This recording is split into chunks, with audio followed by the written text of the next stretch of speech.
Hey everybody, welcome back to the channel. If you're new here, my name is Jimmy and this is Patriots Glow. And if you clicked on this video today, then I'm guessing that you are in need of an easy woodworking Mother's Day gift for Mother's Day this year. And whether this gift is for you to sell for Mother's Day or for your own mother, I've got 3 really easy, really great gifts that you can give to her for this Mother's Day. So if you stick around, we're going to use a 4x4 for one of the builds, a furring strip for another build, a fence picket for the last build. Now, you can modify these any way that you want, use any materials that you want, but these are the cheap materials that I'm going to use that we have on hand. So let's go ahead and get into these builds. This is entirely up to you, but I always start sanding my entire fence picket all the way down because it is much faster to sand it like this all as one piece. And then I will do a light sanding once I get all my cuts done. But I end up doing that with all of my pieces that I'm going to work with tonight. You are more than welcome to sand this in whatever order that you'd like. But we are going to go ahead and come over to the saw.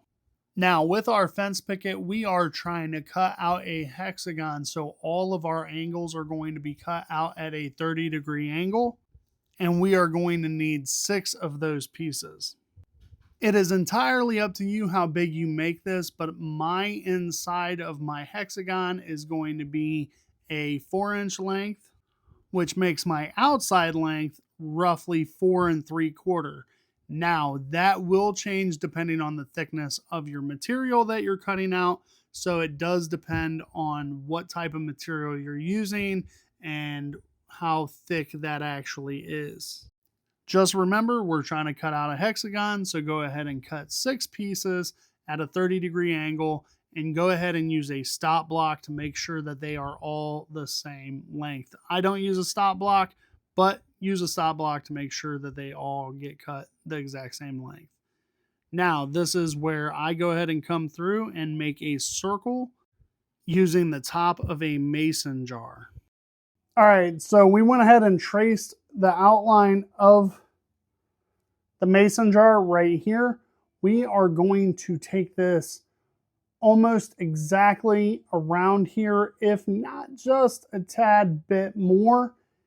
And we are going to cut this out with the jigsaw. If you have a hole saw, go ahead and drill it out like that. However you need to drill this out, we are going to drill it out. But I am going to use a jigsaw when I do this, just so that I can show with the very basic tools that we know most woodworkers have on hand. So let's go ahead and flip you around here so you can see me do it, and we'll get this done. Now, go ahead and follow that outline with a jigsaw or, like I said, a hole saw. And what that's going to allow you to do is when you take the lid off of a mason jar, you can actually put that mason jar up through that hole and put the lid on top, and it actually holds that mason jar into place like I'm doing right here. Did not expect that to work perfectly the first go around like that. And ta-da! This is how it is supposed to be.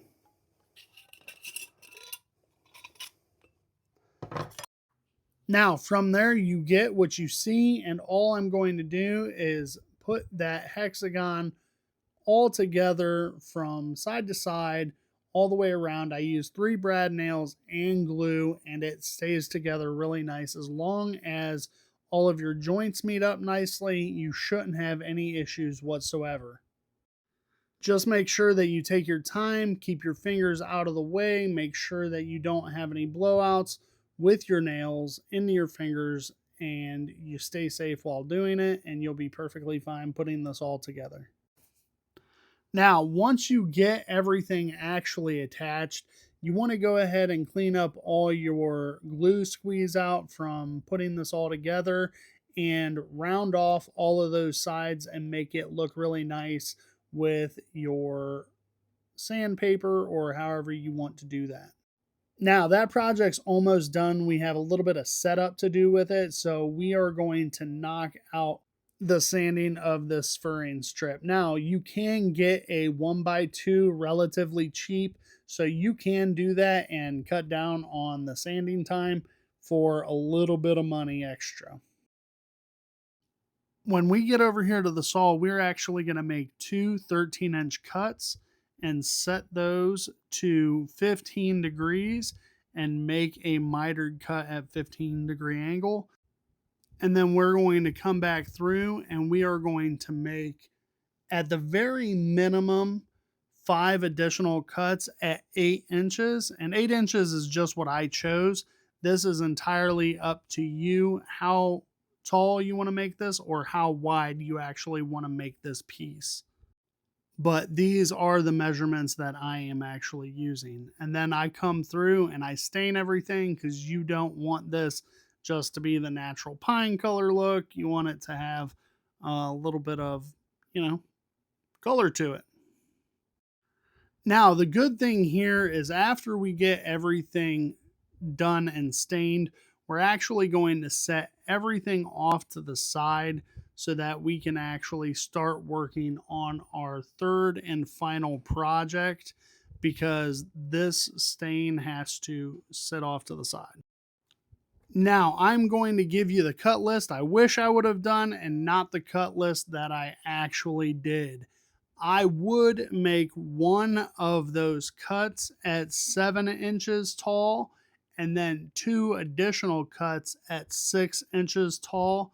And I think that that is going to give us the exact build that we want here, because doing these all at 6 inches did not actually give me the desired outcome that I wanted. So make sure that you do this how you want it done.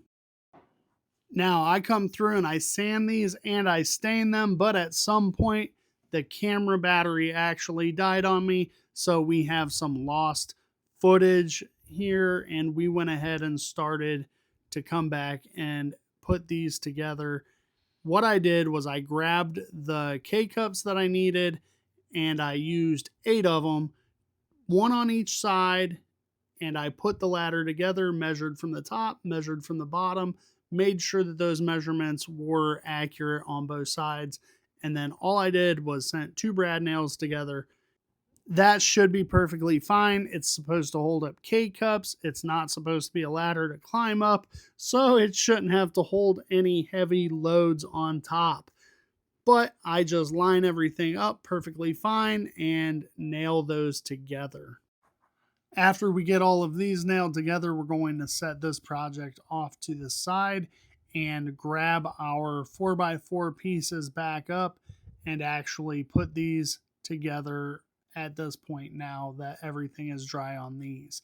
All you're going to do is grab a dowel piece and actually attach these one by one on top of each other. Just put a dowel in, wood glue together, and stick them together just like so. And we're going to do that with all 3 pieces. And then we are going to take hooks and actually drill those into the sides as well. Now I measure 1 inch down from each of those when I actually install those hooks. And that's why I said for at least one of those, I would actually make it 7 inches long, and that's going to be for the bottom one. And that's because when you go 1 inch down and actually install that, coffee cups actually hang just a little bit too low and can possibly touch the counter if the cup is actually too big. So that's why I recommend adding an extra inch to that bottom one. All right, so there you have it. 3 easy woodworking projects that you guys can knock out in no time.